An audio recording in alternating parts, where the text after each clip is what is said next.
तर मागील व्हिडिओमध्ये मी तुम्हाला बॅकचे टक्स कसे घ्यायचे त्याची एक पद्धत सांगितली होती आणि याही व्हिडिओमध्ये मी बॅकचे टक्स कसे घ्यायचे याची एक सोपी पद्धत सांगणार आहे, ती म्हणजे शोल्डरचा मध्य घेऊन.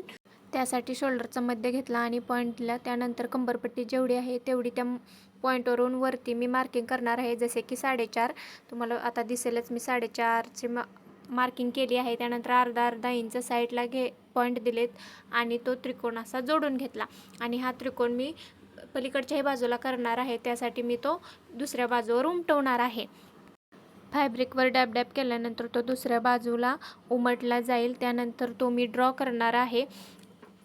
ड्रॉ केल्यानंतर मी तुम्हाला आधीच्या व्हिडिओमध्ये जी ट्रिक सांगितली होती ती तुम्ही इथे यूज करा, कारण हाही कपडा हा सुळसुळीत सिल्क असा आहे. त्यामुळे मी ती मधली जी रेष ओढली आहे तिथं मी आधी स्टिच करून घेणार आहे, जेणेकरून आपले दोन्ही फॅब्रिक एकमेकात मिक्स होतील, म्हणजे अटॅच राहतील.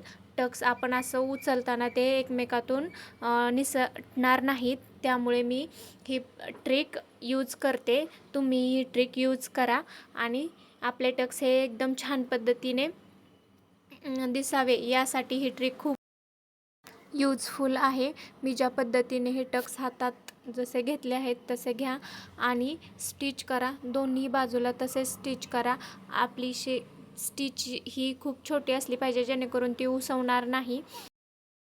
ब्लाऊजमध्ये फिनिशिंग हवी असेल तुम्हाला तर तुम्ही ही ट्रिक जरूर यूज करा. आता तुम्ही पाहू शकता टक्स मारलेत की नाही हे आता तुम्हाला कळणार नाही, इतके फिनिशिंगमध्ये आपले टक्स आलेले आहेत. व्हिडिओ आवडत असेल तर नक्की लाईक करा, कमेंट करा, शेअर करा आणि आपला चॅनल सबस्क्राईब करा. थँक्यू.